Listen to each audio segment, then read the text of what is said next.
You ask Tiger to solve. This deals with linear equations with one unknown.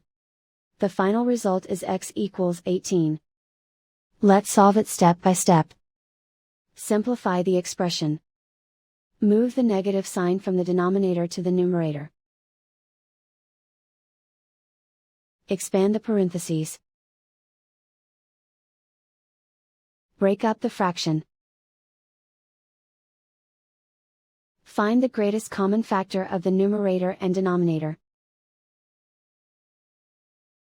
Factor out and cancel the greatest common factor. Swap sides.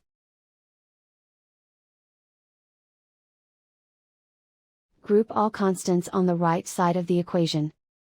Add 19/4 to both sides. Combine the fractions.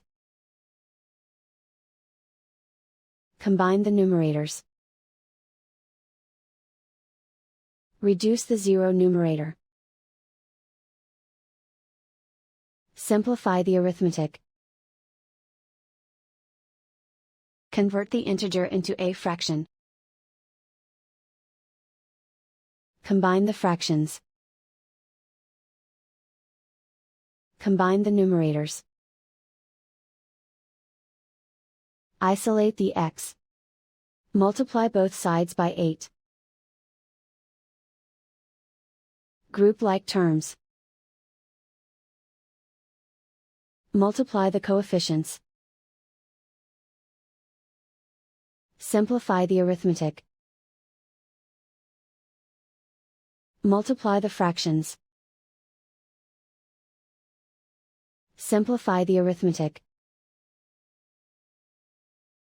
Convert the x into a positive number. Multiply both sides by -1. Remove the ones. Simplify the arithmetic. And so the final result is x equals 18.